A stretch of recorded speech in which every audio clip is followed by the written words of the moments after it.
मुंबई की गलियों में एक वक्त ऐसा था जब डैडी के नाम से जाने जाना वाला अरुण गवली का खौफ हर दिल में बसता था। दगड़ी चौल का यह अवैध किला न सिर्फ अंडरवर्ल्ड का गढ़ था, बल्कि एक ऐसी प्रेम कहानी का भी साक्षी बना जिसने धर्म, परिवार और गैंग की दीवारों को तोड़ दिया। नमस्कार, आप देख रहे हैं जनतंत्र टीवी और मैं हूँ आपके साथ सद्दाम करीमी। अरुण गवली नाम ही काफ़ी है जिससे दाऊद भी खौफ खाता था, लेकिन लॉरेंस बिश्नोई भी अब साबरमती जेल से एक्टिव हो गया है। तो चलिए जानते हैं इस खतरनाक डॉन की दिलकश प्रेम कहानी। तारीख 4 सितंबर 2025।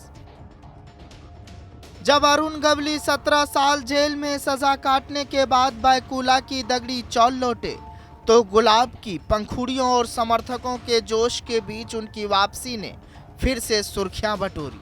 लेकिन आज हम बात कर रहे हैं उस लव स्टोरी की जिसमें एक मुस्लिम लड़की ने गवली के लिए अपना धर्म बदला और बन गई दगड़ी चौल की मम्मी आशा गवली।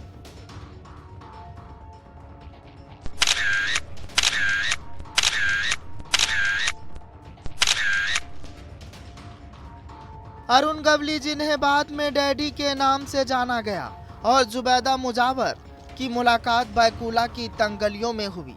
दोनों एक ही इलाके में रहते थे और जैसा कि अरुण ने एक बार कहा था, हम प्यार में थे और इसे बयां करने के लिए बहुत कम शब्दों की जरूरत थी।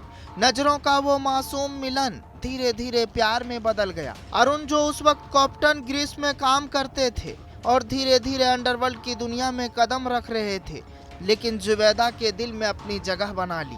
लेकिन ये रास्ता आसान नहीं था।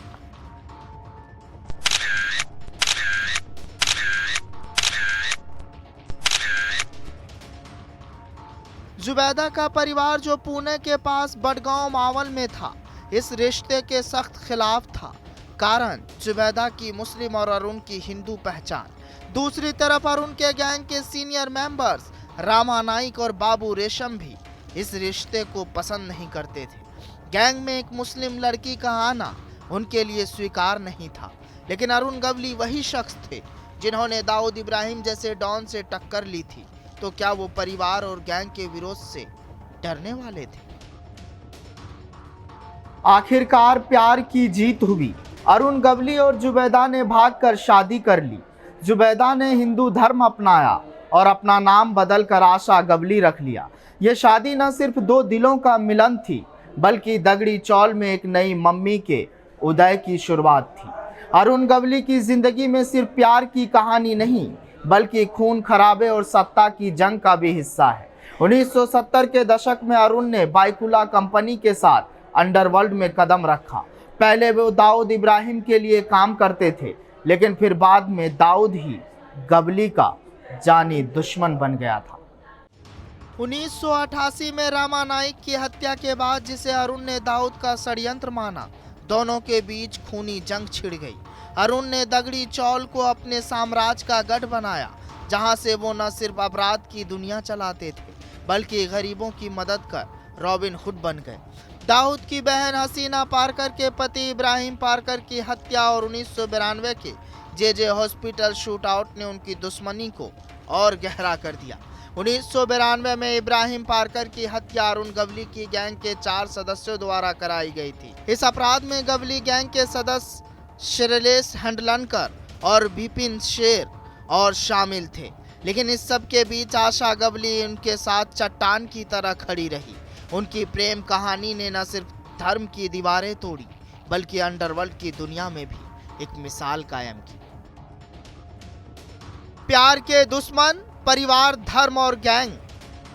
आशा गवली मम्मी बनने का सफर, दाऊद से दुश्मनी, दगड़ी चौल का किला, जेल से वापसी, 2025 में फिर सुर्खियों में। हालांकि दाऊद और अरुण गवली की यह अदावत पुरानी है। एक वक्त था जब जरायम की दुनिया में दाऊद की तूती बोलती थी। उस वक्त अरुण गवली ने दाऊद से पंगा लिया था। तभी गवली और दाऊद में ठन गई थी और एक दूसरे को मारने मरने के लिए उतारू रहते थे। आशा ने न सिर्फ गैंग की गतिविधियों को अरुण का साथ दिया, बल्कि 2004 में उनके विधायक चुनाव में प्रचार की कमान भी संभाली। उनकी बेटी गीता ने भी मां बाप के नक्शे कदम पर चलते हुए बृहमन मुंबई नगर निगम में पार्षद का पद संभाला। आशा की ताकत का अंदाजा इस बात से लगता है कि जब अरुण जेल में थे तब उन्होंने दगड़ी चौल का एक किले की तरह संभाला, जहां उनका हर फैसला कानून बनता था। अरुण गवली की कहानी क्राइम, सत्ता और सियासत का एक अनोखा संगम है। दगड़ी चौल का डैडी 17 साल बाद जेल से बाहर है, लेकिन उसका अतीत अभी भी उसे पीछा कर रहा है। क्या ये रिहाई एक नए अध्याय की शुरुआत है या पुरानी कहानी का अंत? वक्त बताएगा। लेकिन फिलहाल गवली की रिहाई ने मुंबई की गलियों में एक बार फिर डैडी की चर्चा छेड़ दी है। लिहाजा अब देखने वाली बात होगी कि आखिर दाऊद से बदला लेने में अरुण गवली का साथ लॉरेंस बिश्नोई दे पाता है या नहीं, ये तो आने वाला वक्त बताएगा। फिलहाल इस कहानी में आज के लिए बस इतना ही। जनतंत्र टीवी पर खबरों का सिलसिला जारी रहेगा। ब्यूरो रिपोर्ट, जनतंत्र टीवी।